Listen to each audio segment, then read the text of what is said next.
ladies and gentlemen, independent Americans around the country and around the world. April is here, and it is full of fools. It is full of rain. It is full of storms. Maybe it'll be full of some flowers. But we have a special flower of content for you today, a special guest who I always enjoy having back on the show, and I think is the perfect person to chop it up with as all of this flies all around America and around the world. The great and powerful Joe Walsh is back on Independent Americans. Welcome back, my friend. Hey, Paul, good to be with you. I'm in a bad mood, so this will make for an interesting conversation. All right, well, I want to get you out of that bad. Why are you in a bad mood? Yeah, I'm tired. And by the way, you're younger than I am, and I like that you have a smile on your face. Paul, I'm fucking exhausted. Politically right now, you and I are in the battle every day. I'm homeless. You're homeless. It's a lot tougher to not be on a side. It's a lot tougher to make money when you're not on a side. It's a lot tougher to be heard when you're not on a side.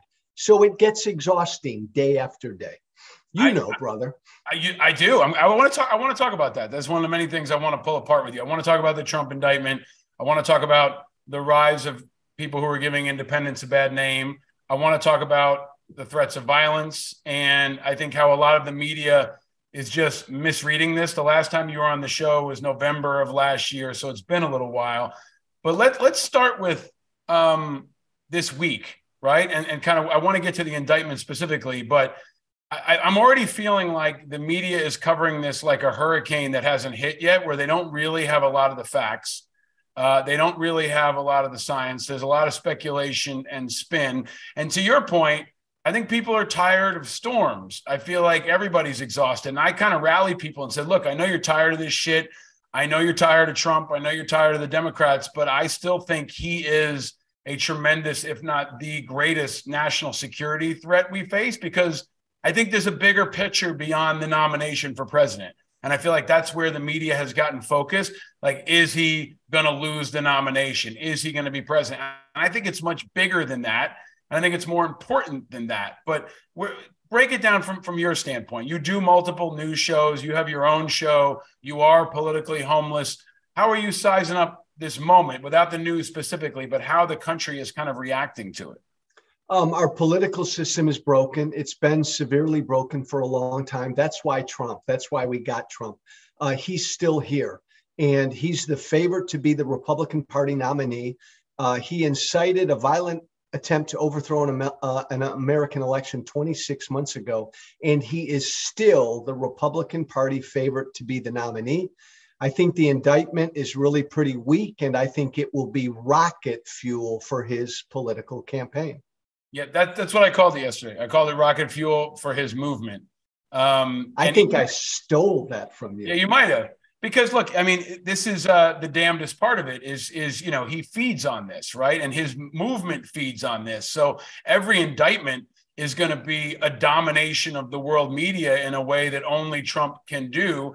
And it feeds onto itself. So I think it is bigger than the nomination and whether or not he can win. And I actually don't blame the media this time, right? Like, I feel like they do have to cover this, right? A president was indicted. I live blocks away. Yesterday, I've never seen security downtown in Lower Manhattan like I saw yesterday. I mean, the entire city was frozen, helicopters overhead. It was so loud. I was walking my kids to work and also trying to remind people that people actually live here, that this is our neighborhood. And when Marjorie Taylor Greene and others want to insurrect and threaten violence and get people riled up. Remember, like, there are nursery schools down here and people going to work. But I do think the media has to cover it. How they cover it is important, right? They have to try to cover it from an impartial standpoint, try to cover the facts. They don't have to magnify his misinformation. But can you talk about, just in this early, 48 hours or so, how the coverage has been? I think, Paul, like you, I generally think it's been good, and I think it's been fair. This is historic. This is a big deal. This is like a president getting impeached. A former president was indicted. Never has it happened before. And I think generally the media has been pretty fair about this indictment. I think this indictment is a stretch. I think this indictment is weak. And even on CNN and MSNBC last night, well, there were people on MSNBC that were making a huge deal out of this indictment. But I think the general consensus was, is that it?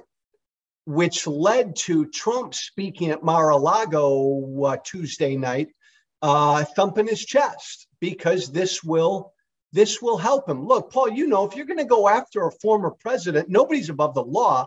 But if you're going to go after him, you don't go after him for misdemeanors. And that's basically the case that was put in front of him yesterday. So Alvin Bragg's got to prove that it's a felony. But if you were sitting in Trump's strategy tent, right, you look at this and say, thank you very much. This is perfect, right? You've got a New York court. You've got a black prosecutor that you can say is liberal, right? But this is painting a picture. I mean, this is not like something that might happen in Georgia or might happen in other places. If you were going to lay it out on Trump's behalf, this is pretty much the hand of cards you would want, right? And when I look at it, I think you're right that this is rocket fuel. And what I guess I'm kind of concerned about is people dismissing him, right? Dismissing him as his crowds aren't that big or he's not that sharp on the mic. And I don't think his supporters give a shit. I don't think they hear that. I don't think they see that. I think it's baked in. You've called it a cult. And I think that he is still the odds-on favorite to be the nominee for the Republican Party. And we've already seen that the Republicans are starting to gather around him. So talk about that. You've been inside the Republican Party. You were elected in the Republican Party. You left the Republican Party. Can you break down what you see happening in the party around him? Well, and look, he's stronger now than he was a month ago. A month ago, he was stronger than he was 6 months ago. We forget his numbers have gone up before this past week and this week. It's not just the indictment. Look, I come from the Republican Party base. They want a son of a bitch. They want a cruel, intolerant authoritarian. They want a guy who will lie, kick, steal, and cheat to get them back the 1954 America they want. Trump's the guy. A lot of them have put their hopes in DeSantis because they tell me he's like Trump, but Joey can win. I know DeSantis' numbers are already going down. He's not going to wear well. He doesn't have the charisma. He doesn't have the chutzpah that Trump has. So I think DeSantis is going to become pretty irrelevant if, Paul, I'm not even convinced he's going to run, if he runs. And within the Republican Party, there's nobody else that fits that profile of an intolerant, cruel, authoritarian son of a bitch. So it's not Nikki Haley, it's not Mike Pence, it's none of them. And so it's Pence. It's Trump. I don't think there's any question that he's the nominee. Yeah, I mean, I think when I watch it and look at it, I see the same thing. I mean, I don't think DeSantis is got it. I don't think he's got the toughness. I don't think he's got the dynamism. I don't think he's got the momentum. I don't think he can go head to head with Trump and win. And I think it's going to be Trump unless he's in jail, and then he still might get it, right? Or if he's sick or dies, which for an 80-year-old or so guy, I think that's still the biggest risk for him and for Biden. If I'm a betting man, I'm putting a little bit of money on one of them getting sick and for some reason not being able to carry on or even dying. But when you see this path to the nomination start to clear, which I think it is starting to clear as he continues to dominate the media and he raises money and people get out of his way, if he doesn't get it, there's something I think you and I have talked about before that I don't think folks are tracking on. I think he's still going to run. He's going to run as an independent. And for real independents like me and like you and like so many others that are trying to redefine what an independent is, I think that's terrible for our movement. I think that sets us back a generation. But can you talk about that option too? Well, so weirdly, and maybe you and I disagree on this, I can't stand Trump, and Trump has no philosophy, no core. In many ways, he is the epitome of an independent because he's not a Republican. He's not a Democrat. He's just all about Trump. He's a bad guy. He's a horrible person. He's an evil man. But in many ways, he's the perfect independent. Let me say one more thing, though, Paul, before we get into that. A lot of never Trumpers and smart Republican thinkers believe that, this will strengthen Trump for the nomination, but there's no way Trump can win a general election again. I think that's bullshit. I think this indictment helps Trump get reelected. I think there are a lot of voters out there who are not Republican, who are sick of the Trump chaos but they've now had 4 years of Biden. They don't like some of Biden. And if it looks like the system is unfairly going after Trump, these people will go right back in Trump's camp. Trump only lost by 55,000 votes in 3 states. I think there's a hell of a decent chance he gets reelected if he is the nominee. But to your point, if he's not the nominee, he's going to cause trouble no matter what, whether he runs again. Yeah, he's a political suicide bomber is what I've called him, right? Like he wants to blow everything up. And if he's going down, he's taking everybody with him. But I think, what's baked in is his ground level of support, which I've said before provides a national security challenge, because anybody who can mobilize a couple million people is a concern, right? Like if he says to them, hey, go to January 6th, hey, go do this thing. From a national security standpoint, whether it's Donald Trump or Muqtada al-Sadr, if you can organize a huge group of angry people, many of whom have guns, that should be, I think, a concern. But I want you to talk about something I think you understand, I understand, and I don't think a lot of people understand, which is the baked in hatred in America for Joe Biden now. It reminds me of the hatred that just kind of exists around the Democratic brand, which I think Democrats don't fully appreciate. Moderates tend to appreciate. Independents are showing they appreciate it by walking. They're leaving the Democratic Party or they're not joining it. But there's this baked in hatred for Democrats that went from, Bill Clinton to Hillary Clinton to Nancy Pelosi. And now it just kind of waves over into Joe Biden. So Joe Biden's, no matter how many points on the board he's putting up, I don't think is moving that right side of the aisle, at least the traditional voting Republicans that hate Democrats. Can you talk about that and this mentality of, frankly, like hatred for the Democratic brand that is, I think, solidified in a generation of Americans? Yeah, in 2020, I think Biden won, Paul, because a lot of us, former Republicans and conservatives, worked our tails off to vote for a Democrat for the first time in our lives. I don't know that that's going to be there in 2024. Biden has a record and he's done some bad things and he's said some bad things and he's hewed too much to his left-wing base, which most Americans don't like. Again, I think if Trump can tap into some of that. I think people are really missing it when they don't think that Trump can get independents to vote for him again. He can. And you rightly nailed it, Paul. Most people tell me every day, and they've told me every day, and I've told you this, low information voters who don't like either party, what they've told me every fucking day for the last 5 years is Republicans are assholes, Democrats are elites who don't understand me. That's a big problem for Democrats and Joe Biden. We're focused every day on the assholes. We're focused every day on the chaos. And it actually is a big favor for the Democrats because we don't focus on the Democrats' issues, which are they're out of touch with where working class Americans are. You give a candidate that can go after that stuff, Democrats are in trouble. Yeah, I think there's a race for the Democratic Party. They're trying to run Joe Biden before he keels over and dies, right? Like every Democrat, I think, should be just hoping for his health above all else, because if his health fails and this breaks apart and there's a free for all on the left, then that does clear more of a path for Trump or a Republican, right? Because if it's Trump against Kamala Harris, I'm not betting on Kamala Harris. Right. I hope that it's her, but I'm not going to bet on her and put my money on that. And there's this new generation of Wes Moore, who I keep bringing up over and over again, who I think is coming on like a freight train, but he's not there fast enough. Right. Like he might be there in 6 years to take on DeSantis. But in the meantime, they're running, Joe Biden for all he's worth, and he might not last. So can you talk about, I know this is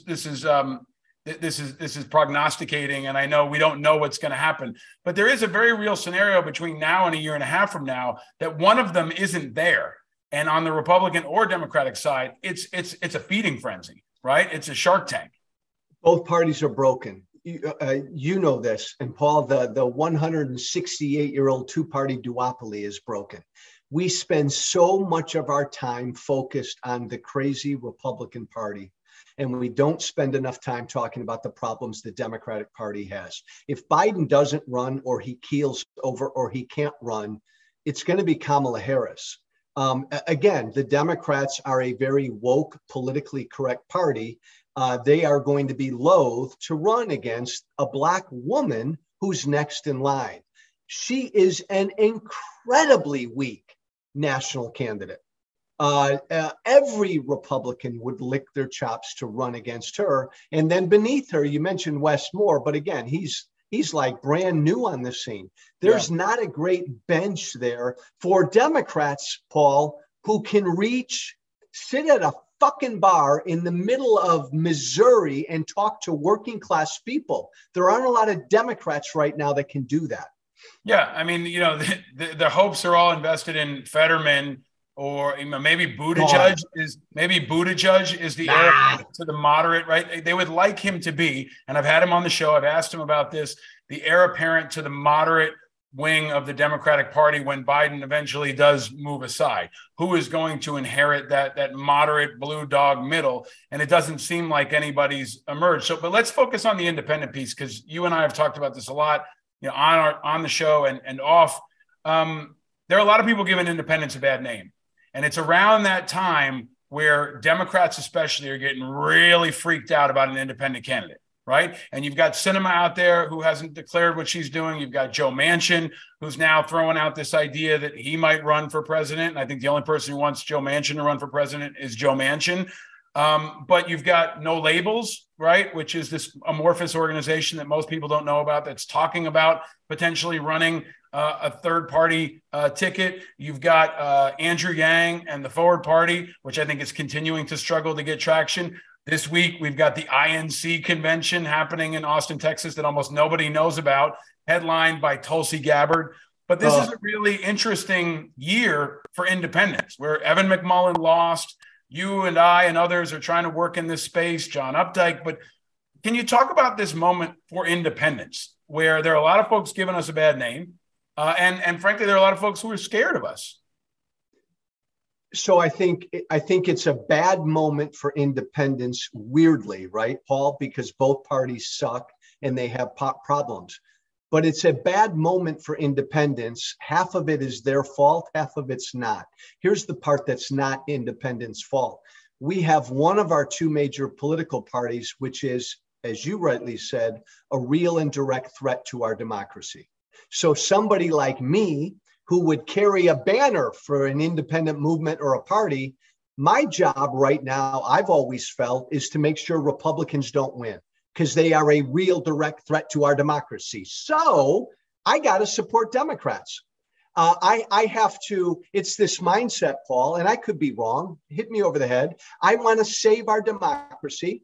And once we can do that by defeating Republicans, then we can reform our democracy. So I think that problem has kind of stifled the independent movement in this country right now, because a lot of people like you and I feel that way. Hey, Joe, I'm all about a new party, a third party, an independent party, but I'm busy right now. I'm trying to stop Republicans. I get that. That's where I am.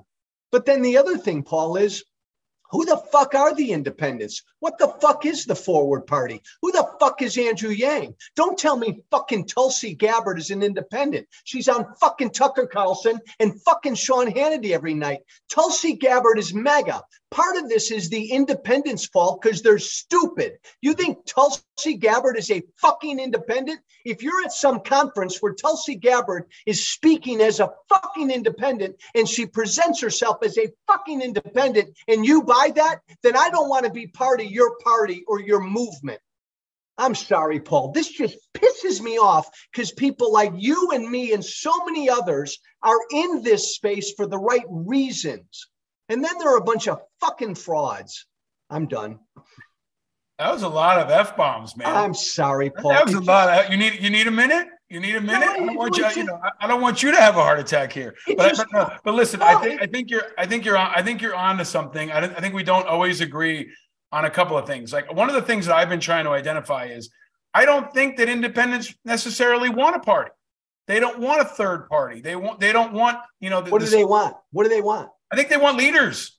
I think they want leaders with authenticity that they can trust. And when you mention Trump as a perfect candidate, I don't think he's a perfect candidate because he was once a Republican or a Democrat. And you and I have talked about this on my show and in other places. I think there's a new generation of people Many of them are veterans. They might come from the sports community. They might come from the celebrity community. We can dismiss The Rock all you want, but if The Rock decides to run for governor of California, like Arnold Schwarzenegger did, like Jesse Ventura did, right? This has happened before. So in this moment, there's a vacuum of leadership, right? Who are the leaders? But Paul, who are the leaders? Who are the I don't know. And that's what I'm saying. There is a vacuum of leadership right now. And I think what you've got is the charlatans and the opportunists who see that opportunity and think they maybe play in that, right? Whether it's Tulsi or it's someone else, Manchin, Sinema, they know there's power there. They know there's something there. They know there's half of the country there. And they think they can wear that jersey. But I think independents actually aren't stupid. I think they're smart, they're discerning, and they're looking for better, right? And that's why I've tried to organize veterans in particular, because I think retired military leaders are trusted. I think they've got integrity. They're people who are viewed as country over party. Somebody like Kinzinger is not ideal, but he's better for independence than Andrew Yang or Tulsi Gabbard, right? And then I think there is this next generation. I've had folks on the show like Admiral Stavridis. If Admiral Stavridis says, I am going to run as an independent for anything, Admiral Stavridis can redefine what it means to be an independent. It could be for Congress, right? So that's where I'm focused on is the grassroots infrastructure and building those feeder systems that will create leaders while, of course, you oppose the bad guys. You stop tyranny, you stop Trump, you oppose Trumpism. But I think you have to do both at the same time. You have to build a farm team and play in the middle. Okay, but Paul, do you, if it's Biden against Trump in 24, and there's a chance for a really good name that you like to run for president as an independent, do you support that candidate? Probably not. No, but here's the thing, because I don't want Trump to win. And this is where I think the reasonable next generation independents don't want to be spoilers.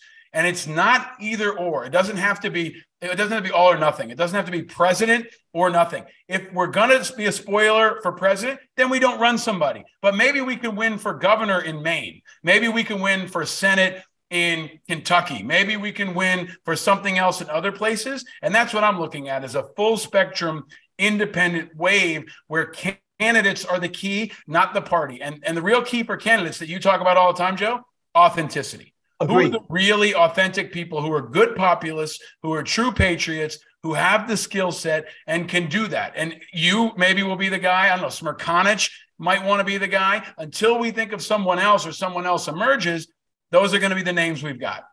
Agreed, Paul. And that's what's so fucked up about no labels, because they're only talking about an independent presidential ticket, which would hurt Biden and help get Trump reelected. Well, it should be called relabel, because they're not running candidates who've never had a label. They're trying to relabel someone like Joe Manchin, right? Which is not, it's still missing the core understanding of this country, I think, and of this moment. They don't want someone like that. They want someone who's none of the above, who hasn't been in politics. And it's not a billionaire. It's not a former anything. It's someone who says, and I keep using military leaders as an example, someone who served their country, someone who's done their time and said, you know what, I'm entering this moment because I have to, because I feel a necessity to serve. And I think the people who make that argument compellingly will cut through this like a knife through butter. And the other key here, Paul, is look, again, right now our job is to stop Trump and this Republican Party. Trump is done after 24, win or lose. He's done. I mean, he's still around. He's still around, and he's still got millions of followers. Yeah. But do you consider him at all somebody who might run again in 28 when he's 82 or 3 years old? I don't. Here's what I do consider, and I keep coming back to this. I consider him a national security threat. Anybody who will send lots of people to overthrow our government is a national security threat until he's not anymore. And then when he's gone, this is where it's a movement. And I keep identifying it as Trumpism, not just him. It's going to be Marjorie Taylor Greene. It's going to be others. So in the same way we fought the Baathists in Iraq, or you fight, the Islamic terrorists of Al-Qaeda and ISIS, this is an ideology, it's a movement, and it's not just one person. So we've got to have a long view on this, I think, as a national security threat and as a political dynamic. I lose, hey, Paul, I lose patience with independents who try to both sides the threat right now. And I get a lot of this, like they're both bad. Look, there's a big difference between the right and the left right now. I think the left is wrong on the vast majority issues, Yeah. but the right is anti-democracy. And a lot of independents don't see that. That's a problem. But I think, look, here's where it's kind of like a giant self-licking ice cream cone.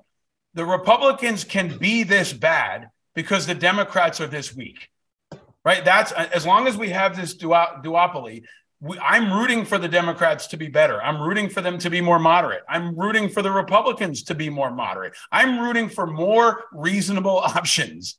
And I think that's where most thoughtful independents, and especially the folks who are right now taking the time to leave the Democratic Party, taking the time to leave the Republican Party, who are saying, I want to be independent. Like I wore my Yankees shirt today because I want to represent for New York. Baseball season's starting, and I'm excited about that. But I'm a Yankee fan, always. I'm always going to be a Yankee fan. I'm going to root for the Yankees for the rest of my life till my dying day. But I'm a Yankees fan because my father was a Yankees fan and because his father was a Yankees fan. And politics kind of works the same way. Now, you've got a new generation of New Yorkers who are Nets fans because the Nets didn't exist when we were growing up as Knicks fans. So how do we create a new option and new options, whether it's Oklahoma City Thunder and the Charlotte Bobcats and the New Jersey Nets? I think that's the future, is giving people other options that are viable and that can win. People want to back winners. And if a candidate, and I'm going to say a candidate can win. That's why I was rooting so hard for Evan McMullin. I wanted him to show that an independent could win. He was the wrong guy, but the strategy and the intent was right. Well, but Paul, you can say he was the wrong guy, but he was running as an independent in the perfect situation. A state that wasn't a Trump state. The Democratic Party didn't field a candidate, and he still got blown away by more than all of us thought. But look, if he's I don't know Utah well enough. If he's John Stockton, I don't know. If he's Karl Malone, like find someone who right? I mean, Mitt Romney has done this, right? Like if Mitt Romney ran as an independent, I don't know. Maybe Mitt Romney could win, but I think he'd win statewide. I think it has to do with the candidate, right? And I think that's what's really getting missed here. Is it really has to do with the fact nobody looks at the independent bench and goes, "Wow, I'm really worried about these guys," right? And Paul, the movement will only launch and grow when good, interesting, new, dynamic people lead it.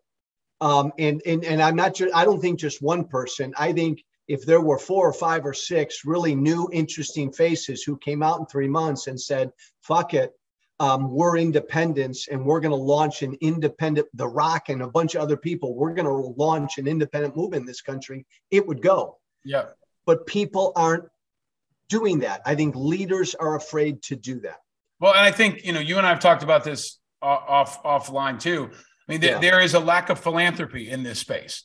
There is a lack of investment, right? There are a lot of billionaires talking shit about running for themselves, but they're not investing in the reform that's necessary. Things like open primaries and ranked choice voting and public financing and independent districting. I mean, those are the fundamental things that are really lacking philanthropic investment. George Soros isn't investing in there. The Koch brothers aren't investing in there. And this is a moment where I am actually putting that call out. Like, people will run if there's money. And if Mike Bloomberg says, hey, everybody who runs as an independent, I'll give you $2 million, they're going to come out of the woodwork. And that's the moment I think we're in, where someone has to not only light the spark, but someone has to provide the fuel. Right. You nailed it. It's the money. It's the leaders. The problem, Paul, is, and I say this in all due respect to you, my veteran friend, we're at war politically in this country. We are literally, every day is a battlefield. The right against the left, Trump against the Democrats. It's hard for money people to get off of that battlefield and focus on something else, because I got to put my money behind this team or this team because they're at war. It's really hard to step off of the battlefield right now and create something new. Yep. Well, what I'm saying is it's all the battlefield. And what they have to look at is at the 100-meter target and not just the 5-meter target. And for folks who are doing good work, whether it's voting reform or, stopping people from being disenfranchised, or especially a lot of the social services group, I keep using this line. They're kind of like Zelensky. They don't need a ride. They need ammunition. Yeah. Right. And they're deep in the fight. And there are a lot of people who are on this forward edge of the fight. And I think they need ammunition. So that's a call I'm going to continue to put out there. I know you're putting out the call from a thought leadership standpoint. Let me ask you to come back to one issue, and then we'll wrap it up. How do you assess the threat of violence? Because I think that every time, it's kind of like every time the anniversary of 9/11 goes by, people go, oh, we're safe. But they don't realize how many times the FBI locked somebody up, how many times the cops found someone, how many times they did a wiretap, and we'll never know how many terrorist attacks were stopped. And I feel like there's kind of a complacency and even a mockery that's happening of when, okay, the January 6th guys, they were ridiculous and they wore funny hats. That's what the enemy wants, right? Like the enemy wants you to say, hey, they're just a bunch of guys who live in the mountains and have box cutters. And I think that's happening, where the country is kind of getting lulled, where they say, oh, a lot of people didn't show up yesterday to support Marjorie Taylor Greene. Yeah, they didn't. But there have been multiple attacks on the power grid in other parts of the country, right? There have been conspiracies to capture and kill elected officials. Paul Pelosi got attacked in his house. There's kind of a lull that's happening around the threat of violence from domestic extremism. And I want to ask you, because I think you've got your ear to that, and you also see how politicians are singing that song in ways that are kind of dog whistles. How do you assess the ongoing threat of violence? I think it's huge, and I think it's scary. Paul, I come from the Republican Party base. I've said very publicly the last few years that the Republican Party base is radicalized. A part of that is it's no longer about defeating their enemy. They want to destroy their political enemy and kill their political enemy. I hear from these people all the time. I think these next 2 years are going to be ugly. I don't see a huge January 6th kind of event. I see a lot of lone wolf events, and you nailed it. How many have we stopped, and how many will we stop? I think there's going to be a lot of targeted acts of violence over the course between now and the November election. To my friends who are in elected office, I've had a number of conversations behind them and behind the scenes. And I'm just like, make sure your security's doubled up. Absolutely. Right? Because I mean, that's where I think your point about a lone wolf is important. And the smart ones aren't going to go to Center Street, in Lower Manhattan. Right now, the smart ones are conspiring, and they're planning, and they're taking their time, and they're thinking it through. And those are the real threats to our political system, but most of all to our national security. So I want to keep tracking on, and I know you will do. What's giving you hope, Joe? I mean, I know you're pissed off. You said the F-bomb more than anybody in the history of my show, and that's saying a lot. But there's got to be something. Is there a leader? Is there a thing? Is it baseball? I mean, something. We're not going to talk about March Madness. I mean, that was great, except for at the end when, like, that was America in a nutshell. It was great until the end, where even the amazing women's game divided the whole country, and the men's game was a flop, and UConn ends up winning again. But what's giving you hope or excitement about the future of America? Caitlin Clark. Yeah. No, what gives me? Can I ask you about? Let's talk about that for a second. Because I mean, I guess the race component is kind of coming out here, but I feel like as now a sort of older guy, this feels like Bird versus Magic all over again. Yeah. Well, it is. And Bird, look, there's no doubt race is a part of this, no doubt. But Caitlin Clark was the best player in the college game, and she's white, and she is the best player. And people reacted to it differently, all of that. I thought what the biggest thing, and I think Jill Biden has walked this back, her idiotic idea of let's invite the winners and the losers to the White House. Let's hold hands. Can't we all just get along? Everybody gets a fucking trophy. This is where the left goes off the fucking rails. There was a basketball game. LSU won. This is their honor. So Caitlin Clark is reason for, and I think she is an impressive young woman. I mean, I'd love to see Angel Reese and Caitlin Clark battle for the next 20 years.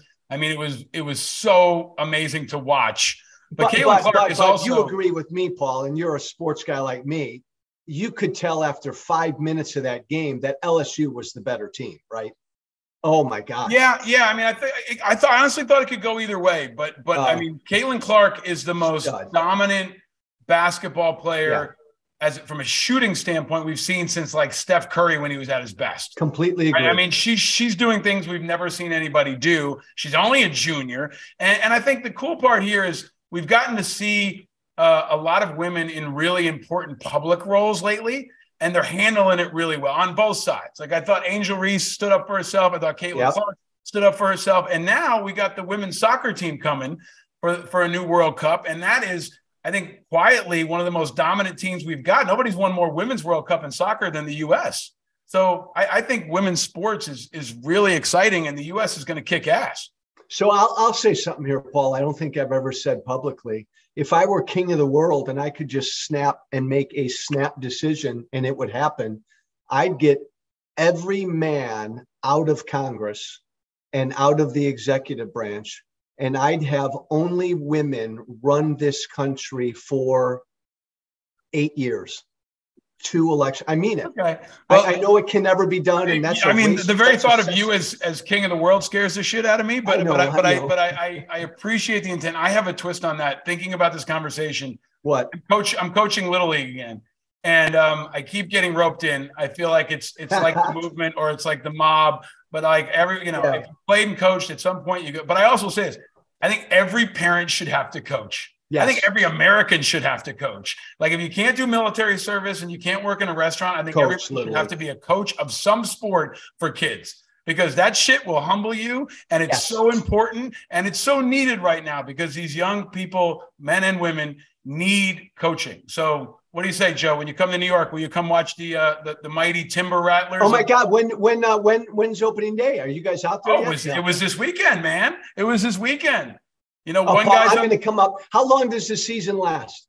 It feels like forever. I think perfectly it ends on Father's Day weekend.